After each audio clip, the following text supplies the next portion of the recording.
Bueno, ¿están despiertos? Buenas noches. Pido disculpas primero por no hablar en portugués, pero no me sale y prefiero que le traduzcan, y les agradezco a las traductoras que están haciendo un trabajo increíble. Quería también agradecer a las organizadoras, a Ana, Luisa, Silke, por la invitación. Yo le voy a... ¿Hay algún problema con...? ¿No se escucha la traducción? Lo que yo voy a intentar de alguna manera trabajar en esta charla es poder presentarles lo que yo vengo trabajando como una nueva forma de actualizar el repertorio y los medios que tienen los movimientos urbanos para la acción colectiva. Y como proposición central, la idea madre es que esos nuevos repertorios están centrados casi en un vínculo novedoso entre arquitectura y política, que es en la instancia de la construcción. Y voy a organizar la charla principalmente hablando sobre un proyecto que hicimos en un asentamiento informal en Rosario, junto con un movimiento social que comenzó como movimiento y derivó como partido político, que empezó como Giros y hoy se llama Ciudad Futura.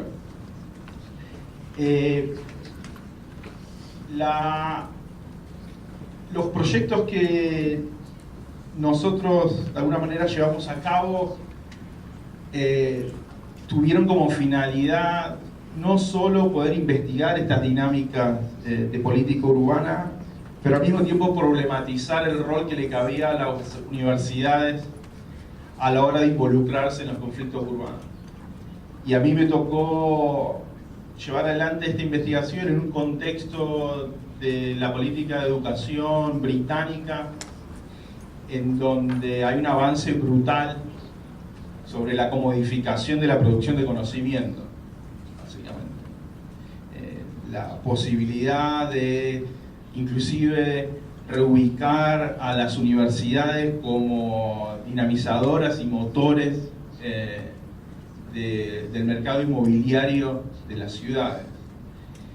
Y te toca ver cómo, por un lado, la universidad de la que perteneces se ve involucrada y acelera dinámicas expulsivas dentro de la ciudad, y vos estás tratando de trabajar inequidad y conflicto social en las ciudades. Entonces se genera un conflicto interno muy importante dentro de la academia. Entonces, como metodología que tiene una posición ética y una finalidad política, decidimos trabajar a partir de la acción-investigación. Entonces, todos los proyectos que nosotros hicimos dentro de nuestra unidad de investigación, que es Material Politics, tenía como objeto posicionar al lugar del académico en un plano de horizontalidad con la comunidad, el grupo o colectivo con el que íbamos a participar. Entonces, no es los proyectos que, si bien después a mí me pueden haber permitido trabajar una elaboración teórica, los proyectos tienen una finalidad práctica. O sea, yo vengo de la teoría política, me encanta hacer teoría política, pero los proyectos de investigación están centrados en una intervención coproducida con los movimientos o organizaciones barriales con los que trabajamos. En este caso recuperamos un predio en el norte, en un asentamiento en Quito, que estaba atravesado por el narcotráfico, y lo que propusimos en una etapa en donde el asentamiento de Quito se había regularizado era generar y producir una empresa pública de construcción de servicio de la construcción. Entonces íbamos a, de alguna manera, hacer que los albaniles que están ahí del barrio se hagan cargo de una empresa de servicio de la construcción para de alguna manera retener el valor o el valor que se produce a partir de la construcción dentro del barrio.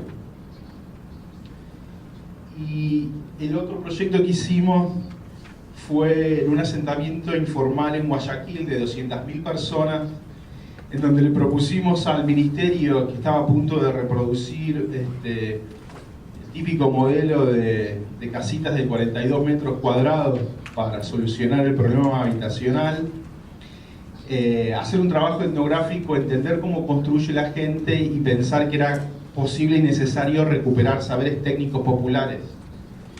Entonces fuimos a buscar biografías materiales a la familia del asentamiento y juntos con ellos desarrollamos una tipología en donde la casa se convierte en una unidad productiva, en donde los métodos de construcción y el sistema constructivo están presentados como el engranaje central a partir del cual se produce la ciudad. Entonces, desde la producción de los paneles de bambú, nosotros pensábamos producir territorio. Y la producción de esos paneles de bambú estaban controlados por la comunidad y producidos por la comunidad. Historia corta, no es el proyecto que iba a presentar hoy, pero firmamos el convenio, se iban a construir 300 de estas casas, se construyeron 3, Ecuador entró en crisis, cambiaron el ministro y la ministra tuvo la sana idea de decir 2 cosas: que el bambú que viene de 200 millas de donde está el asentamiento no es un material para la construcción, y que es más eficiente hacerlo con una alianza público-privada. Entonces, como resultado, canceló el proyecto. El terremoto de Ecuador en el 2016 hizo que la ministra ponga una competencia internacional para diseñar con bambú, porque se dieron cuenta de que era necesario pensar en otra materialidad para reconstruir las ciudades que fueron destrozadas por el terremoto. Pero bueno, eso es anecdótico. ¿Qué voy a intentar hacer? Y voy a intentar no detenerme mucho en la teoría porque me pareció fantástico la lógica del evento de hacer hincapié en la práctica y no necesariamente perderse en la teoría. Pero bueno, por un momento no lo puedo evitar porque es de donde vengo, y por el otro me parece que es interesante poder darle un marco. Entonces yo básicamente lo que voy a intentar hacer es mostrarle cómo es que para mí se configura este nuevo repertorio de acción colectiva,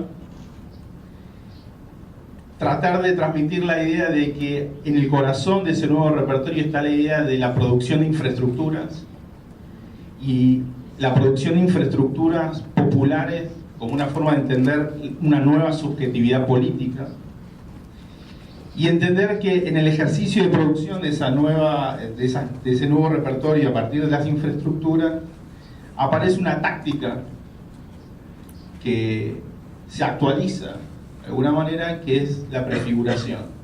Algunos, y lo anticipo, yo voy a discutir un poco qué significa esto de la prefiguración, pero es una táctica anarquista que para la corriente feminista de los 60 en Estados Unidos fue muy utilizada, que se teoriza como de alguna manera la capacidad para poder hacer en el presente y transformar el presente de una manera radical y en el acto y de manera autónoma, pero yo la voy a traer para entender qué están haciendo estos movimientos sociales que, bueno, algunos ya empezamos a escuchar hoy.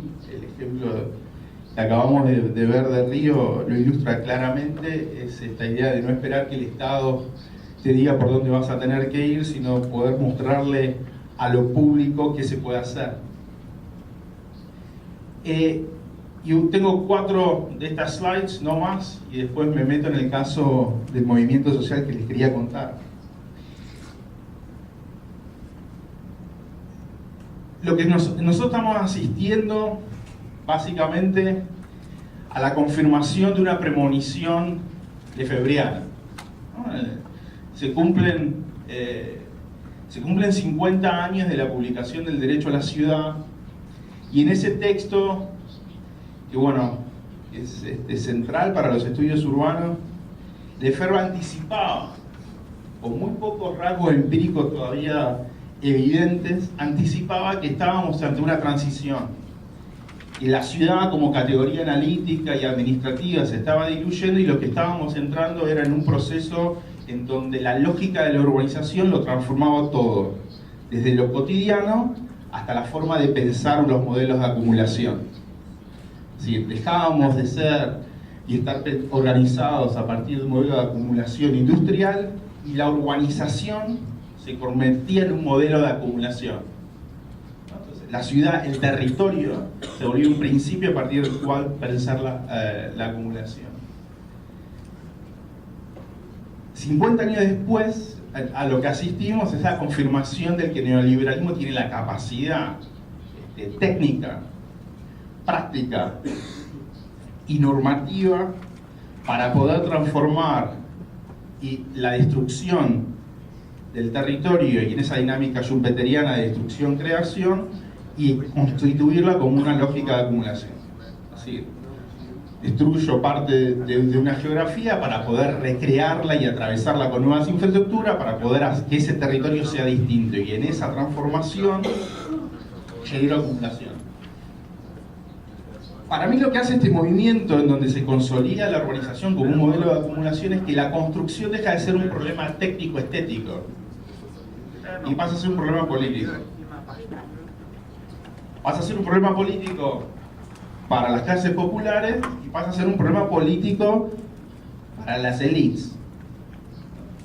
O sea, la construcción tiene que dejar de ser un problema técnico para poder pasar a entenderlo en una dimensión que sea técnico-política, si se quiere. Ahora, para entender por cómo es que esta urbanización se consolida como un modelo de acumulación, hay que entender, para mí, también expandir lo que entendemos por infraestructura. Que no me estoy refiriendo solamente a los caños, cables, redes, tuberías que permiten acelerar la circulación de materia por la ciudad, sino inclusive a las infraestructuras de proximidad, las escuelas, los clubes, los centros comunitarios, los centros de reunión, pero inclusive los lugares en donde se planea la delincuencia terminan siendo infraestructuras urbanas, donde circula la droga, el kiosco de la esquina. Preller y Theodor, en un artículo que se tradujo en castellano en el 99, lo resumen bastante bien para entender cómo el neoliberalismo necesita de la transformación y producción de estas infraestructuras, diciendo que las infraestructuras urbanas son necesarias para la acumulación y regulación neoliberal, incluso cuando en el proceso simultáneamente se las socava y devalúa. Que no es interesante de esto, no es que las infraestructuras se ponen de una vez y para siempre, sino que hasta es necesario entender que se tienen que destruir, se tienen que reemplazar, porque es en el reemplazo en donde se puede acelerar el proceso de acumulación.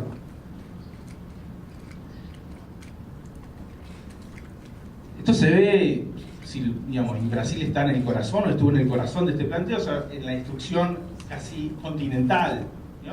Y la reconfiguración geográfica continental. De que, ¿no? El plan IRSA, por ejemplo, es una forma de pensar cómo, y se vincula un poco con la charla primera, la configuración de esta red de infraestructura, que es el pasaje de la soja en la Argentina, por ejemplo, y la circulación bioceánica de la soja en América del Sur, es una forma de reconfigurar las escalas geográficas para acelerar la circulación de materia prima y consolidar como corolario una reprimarización de lo que es el modelo de acumulación para América Latina. Pero se hace a partir de infraestructura.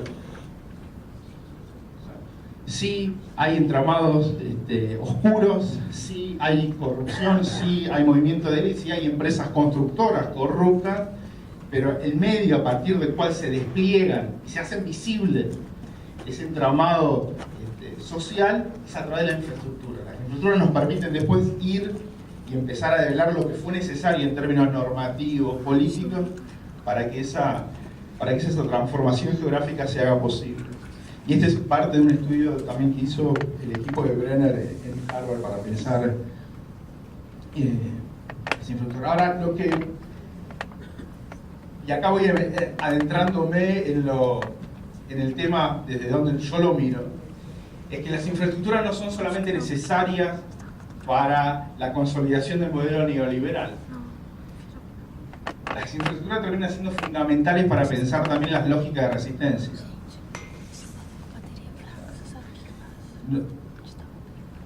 Lo que quiero poner como hipótesis, si se quiere, es que si aceptamos la consolidación de la urbanización como modelo de acumulación, lo que aparece es esta idea de que no puedo ser sujeto urbano si no estoy mediado por infraestructura. Y la lucha y la disputa y el eje del conflicto va a pasar a estar en la capacidad o no de poder agenciarme y vincularme con esa red de infraestructura.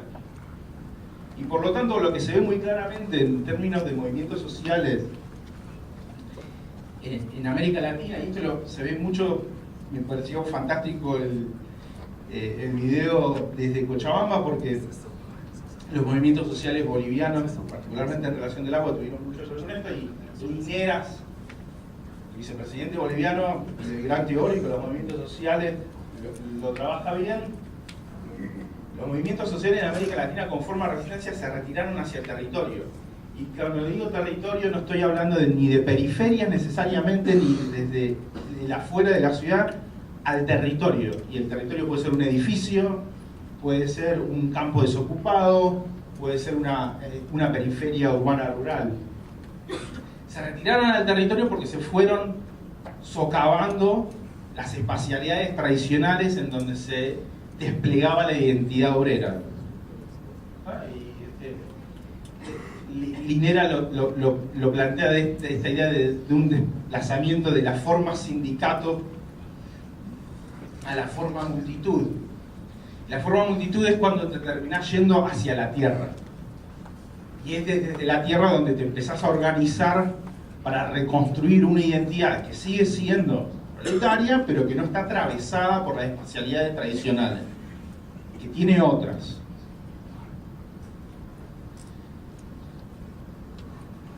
Pero vuelvo a insistir, lo que me interesa resaltar en este pasaje es que para pensar la subjetividad política urbana en este nuevo contexto de urbanización planetaria, nuestra capacidad para agenciarnos con estas infraestructuras es fundamental. No podemos ser sujetos urbanos si no estamos mediados por estas infraestructuras. Y lo interesante es que para mí se plantea tanto desde la literatura del sur como de las literaturas del norte. Y acá hay un cruce interesante, digamos, porque algunos de los teóricos que a mí más me gustan, que vienen trabajando el tema de la infraestructura, que lo trabajan en el sudeste asiático y en África, vuelven a plantear lo mismo. O sea, que empiezan a encontrar esta nueva subjetividad urbana en la forma que tienen de articular esas infraestructuras. No importa, lo veré así.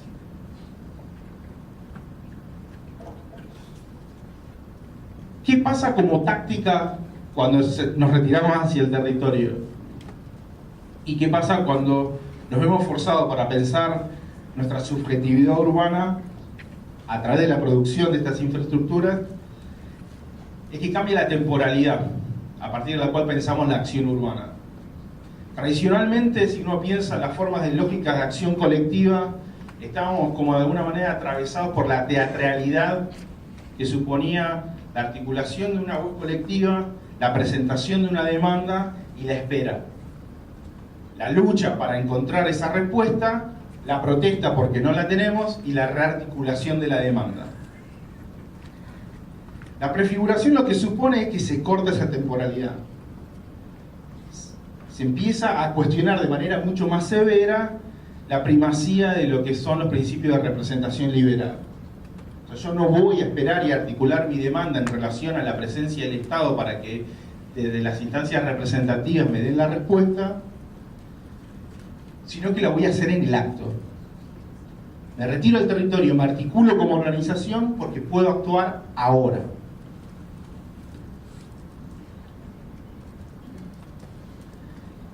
Y esto en la tradición marxista, la tradición marxista es muy rica en esto. Gramsci, para aquellos que lo trabajaron un poco, ya en los cuadernos de la cárcel hablaba de esta idea de ir a capturar las trincheras culturales, ¿no? O sea, de ir a ocupar las fábricas, pero también las escuelas, las radios, ¿no? Esta idea de que uno puede ir a ocupar esos espacios y prefigurar cómo serían si tuviesen el control de la clase proletaria, por ejemplo. Pero principalmente estaba pensando en los espacios de trabajo, o sea, cómo ir a capturar los espacios de trabajo y prefigurarlos de otra manera. Lo que teóricos marxistas ya en el 60, como Vox, por ejemplo, empiezan a plantear es que hay que llevarlo a la vida cotidiana. Tenemos que extender la idea de prefiguración, que tenemos que tener la capacidad para cambiar nuestra vida cotidiana, los espacios del día a día. O sea, prefigurar otras formas de hacer nuestro día a día, de crear los espacios que nos permitan transformar nuestro día a día. Yo tomo eso. Y en la actualidad, particularmente desde el norte, cuando se empezó a ver los movimientos sociales que aparecieron tras la crisis financiera, pero retomando las experiencias latinoamericanas desde el zapatismo en adelante, empezaron a ver que lo que aparecía era la prefiguración para los movimientos sociales. Así que había cada vez más movimientos sociales que estaban diciendo: vamos a tener que empezar a hacer algo ahora y dejar de pensar que nuestros fines los vamos a alcanzar cuando alguien nos dé una respuesta, y vamos a simplificar fines y práctica presente en el ahora. La cita de Mecklenburg, que lo viene trabajando bien. O sea, se remueve la distinción temporal.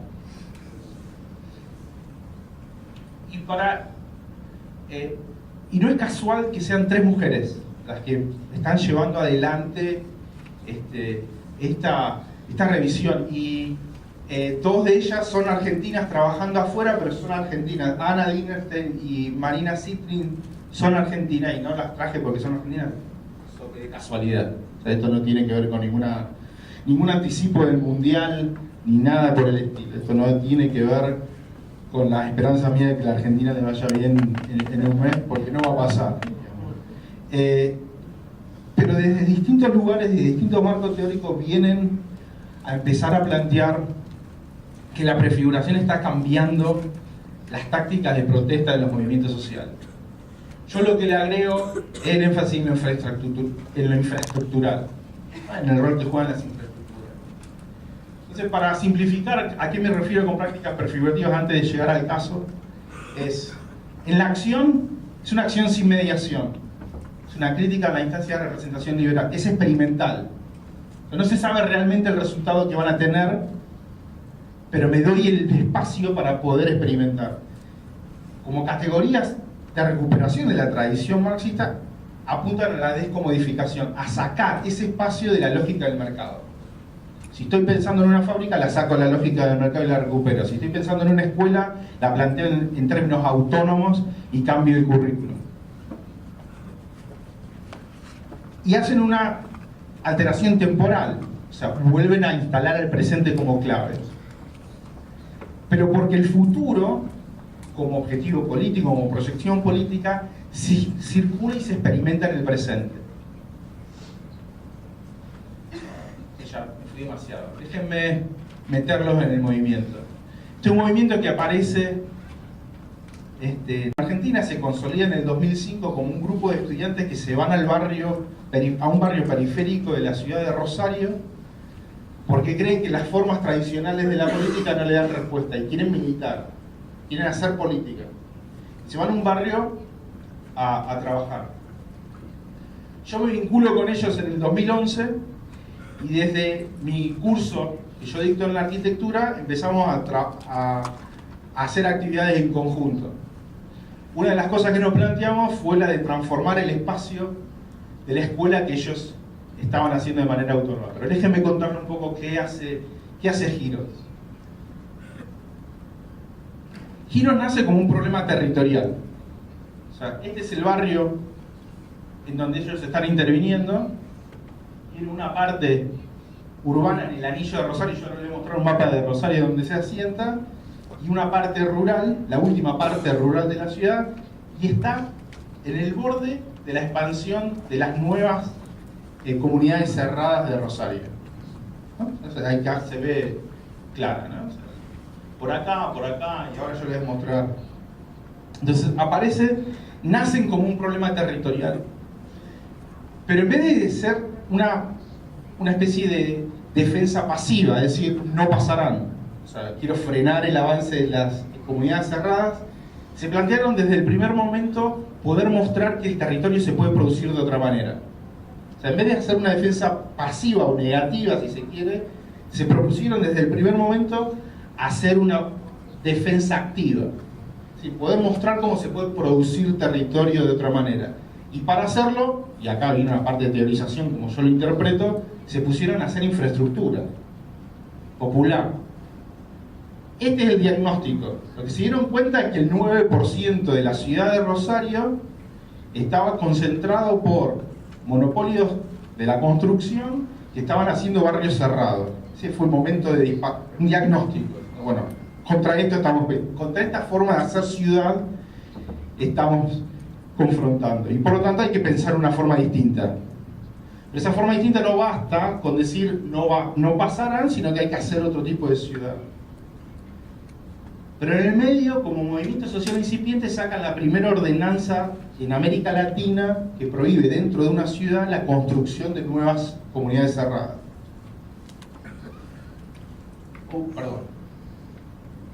Acá empiezan a hacer otro diagnóstico social en donde empiezan a no solamente a trabajar sobre el estado material del barrio, de las tasas, de la vivienda, sino también de los aspectos productivos y también de los conflictos sociales. O sea, problema con la policía, problema con los desarrolladores, etc. Y lo van mapeando. El barrio tiene la particularidad en su momento de que tenía 50 hornos de ladrillo. O sea, había comunidades que estaban haciendo ladrillo en el barrio, ¿no? En la zona rural principalmente. Entonces, proponen hacer una cooperativa de ladrillo. Se juntan con los vecinos que estaban con sus hornos y la articulan como una operadora de ladrillo, pero para resaltar otra cosa. Y esto fue otra cosa que hicimos en conjunto. Rosario estaba atravesando un boom de la construcción producto de la soja. O sea, los sojeros estaban obteniendo mayor ganancia en su momento 2005-2006, el boom del precio de la soja, y lo estaban volcando en el centro de Rosario, comprando propiedades que dejaban vacías o alquilaban, alterando el mapa inmobiliario de la ciudad.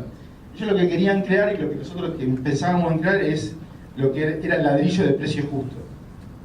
Poder pensar que a partir de la materialidad de ese circuito productivo poder salir a recuperar algo de ese valor que se estaba generando y que no se iba a poder capturar.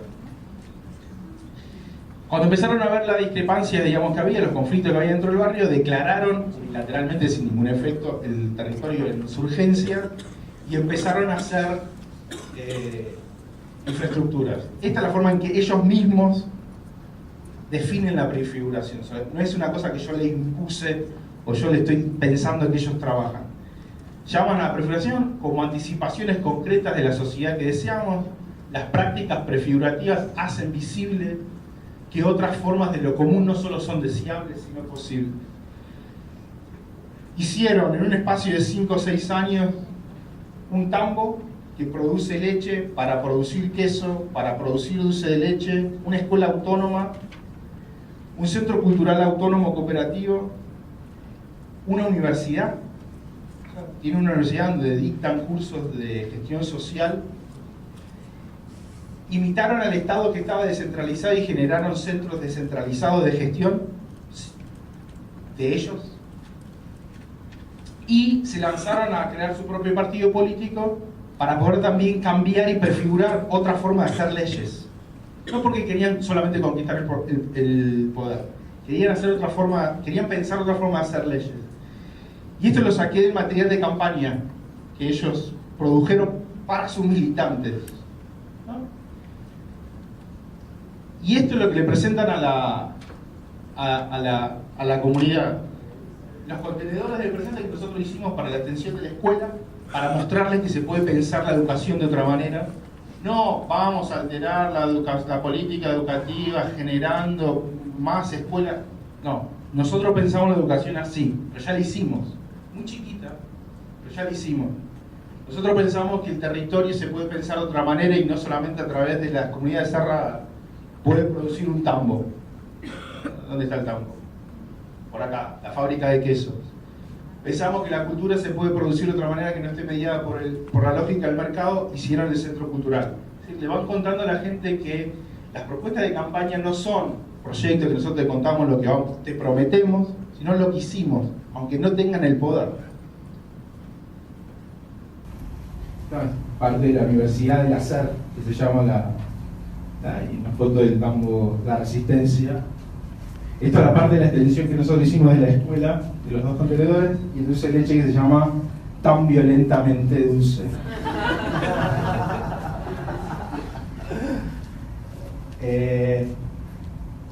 Reflexiones finales, estamos todos muy cansados y yo hace como un día y medio que no duermo. La arquitectura está metida en un proceso o asiste a un proceso y está asistiendo a un proceso de ampliación de los repertorios de acción colectiva. No la está mirando, o mejor dicho, hay que hacerse cargo de que la arquitectura puede contribuir de manera directa a articular otra forma de hacer política. Las infraestructuras pasan a ser un elemento central de la política urbana y para pensar subjetividad política urbana. Lo que decía al principio, mi señal de que tengo que terminar, pero el último punto, y las infraestructuras son una forma de pensar lo común. O sea, para mí lo común no es solamente algo que queda normado o establecido a partir de una ley, sino que se tiene que abrir a sí mismo. Lo común se tiene que producir, no existe, no preexiste. Se hace y se necesita una espacialidad para poder hacerlo.